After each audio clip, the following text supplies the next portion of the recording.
Good evening, netizens, and welcome to a very spooky late night edition of the Alice vlog.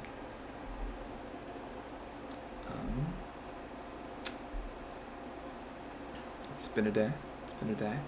I didn't record anything yesterday because I had like a bunch of plans and a bunch of stuff going on, so it didn't really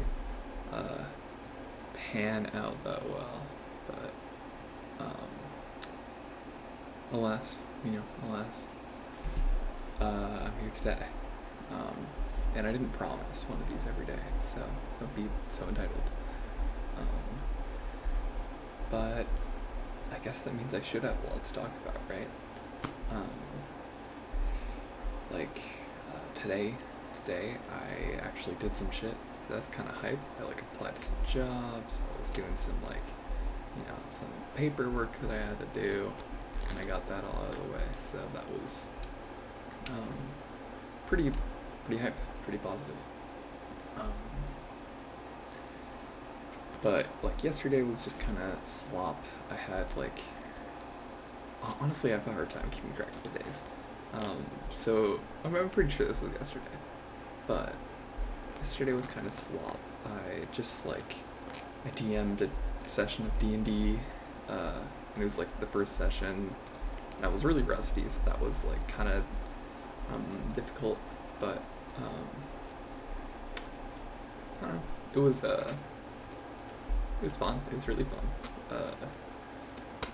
I generally don't prefer D&D in the grand scheme of different tabletop settings, but I think I kind of see the appeal right now.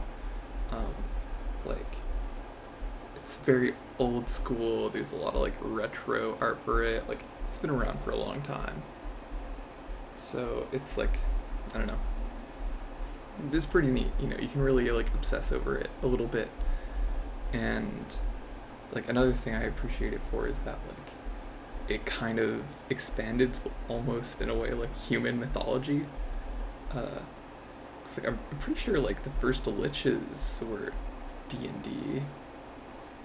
Obviously the beholder is unique to D&D, but I think it literally kind of impacted human mythology in a way, which is funny because there was this whole satanic panic around it, and in the end maybe they were right, because all these people just have altered the types of monsters that society believe exist. So that's kind of silly, but I will always prefer just an itch.io queer DIY tabletop project to D&D, because it's really hard to play D&D without spending money on it, and that's pretty annoying. But it's also pretty easy to pirate your D&D stuff. Pirate meaning pay in full. I would never condone anything bad, and I only like good things that are good in the law. Susan Wojcicki. I don't even know if Susan's still the YouTube CEO or whatever.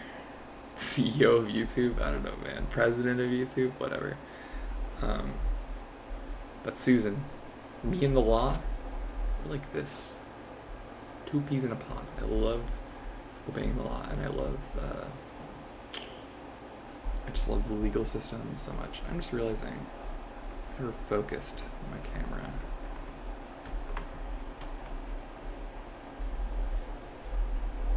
It's a little better, maybe. Maybe. But yeah. You can find free community resources for D&D very easily. With one Google search. Google is honestly my main engine in D&D. I don't even use the books that much anymore, because when I'm DMing, it'll be I get in a situation, and I'll just Google can you do this D&D 5e, and I'll let the fucking forums make the rule judgment for me, and I think that's kind of like a good way to do it, because it's, instead of just me like throwing an arbitrary judgment out, it's just like this other guy will throw an arbitrary judgment on you guys. I digress. I'm not really that interested in D&D at large, honestly. It's kind of, it's like a little boring, a little tedious. Like, I think it's neat for what it is. I guess it's just because I'm DMing that it's tedious, you know, like there's just so much work in it. It's like quite hard to motivate myself to do that work, honestly. Like it's kind of, you know, just difficult to be vulnerable to create an art piece in general, because once you create it, it's like, you know, the reflection of yourself is there in the piece, and like you have to present it to someone, specifically like my players, and it's like if they don't like it, then it's like, you know, stab, you know, it shit sucks.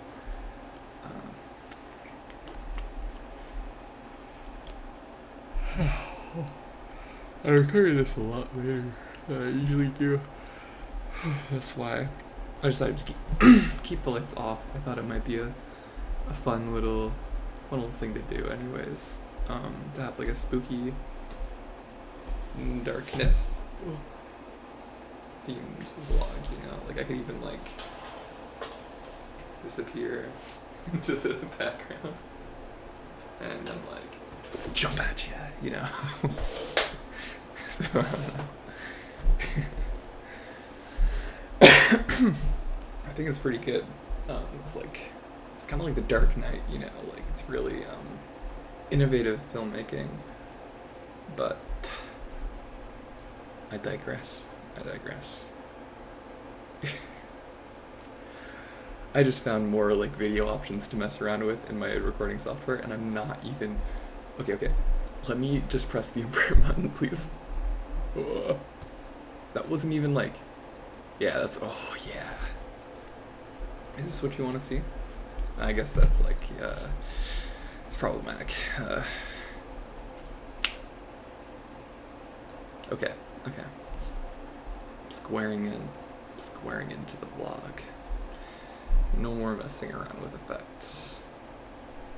Oh, Mr. Stark, I don't feel so good. Okay, no more. Yeah. So, you know, it's not like I live a particularly exciting life, but I make of it what I can. I did like kind of today put a lot of rubber to the road in trying to like, you know, figure out my financial situation and my school situation, and I feel like it's not nearly as doomed as I am trying to make it out to be to myself. Like, you know, this like, it's like the anxiety spiral, kind of, I mean, you know, like, you get a bad outcome in your head, and it gets so cemented in there that you just end up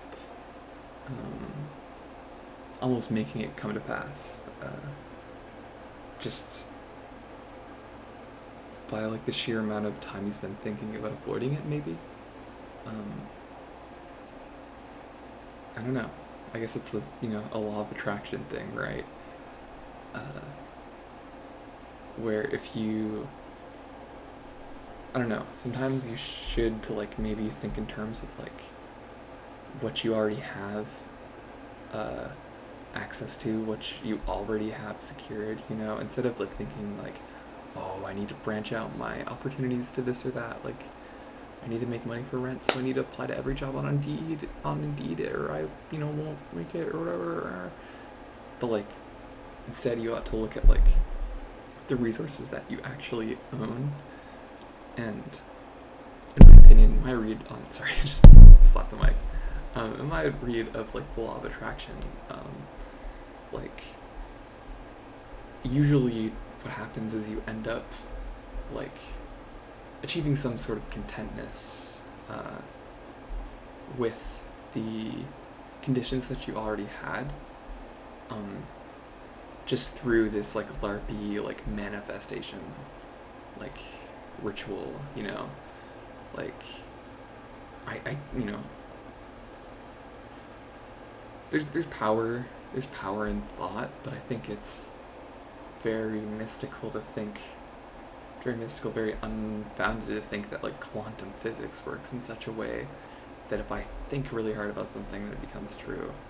Like, I think that's just kind of a misreading of like what quantum physics is actually about. Like, you know, talking about how people justify like manifestation as like a scientific thing using quantum mysticism, uh, and like, you know, that's like a great framework for the LARP.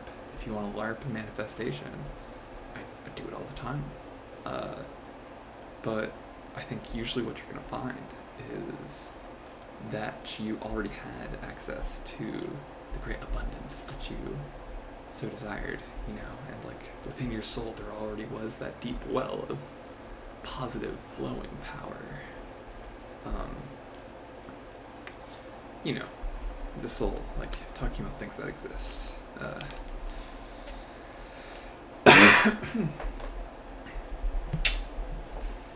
You know, I don't know. I don't know. Believe in magic if you want to. I don't care. Your situation's probably already fine.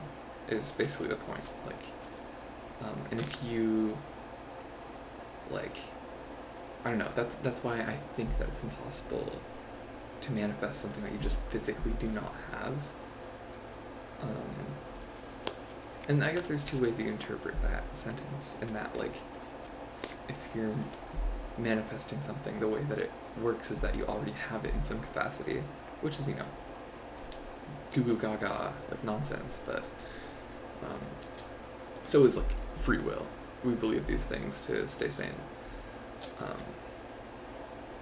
But like there's also, you know, the reading where, you know, if you manifest something literally outside of your reach, like, I don't know, I can't manifest like a neutrino star into my room just through sheer power of will, right?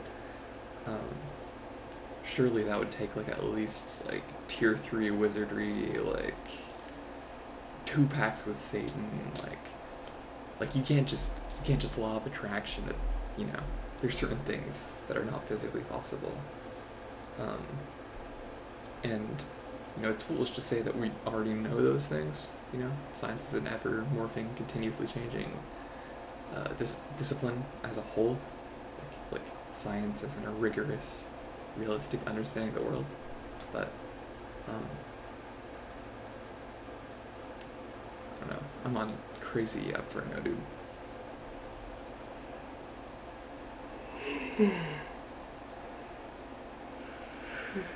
Oh, you know,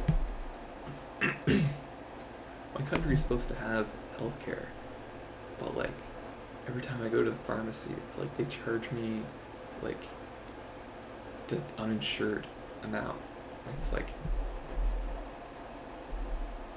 why is there an insured and an uninsured amount on medicine? Like the first time I paid for like something from the pharmacy, it was like I was shocked that I had to pay for medicine. I didn't know that this was like the way it was, even with free healthcare. But you know, that's why we need like socialized healthcare, I guess.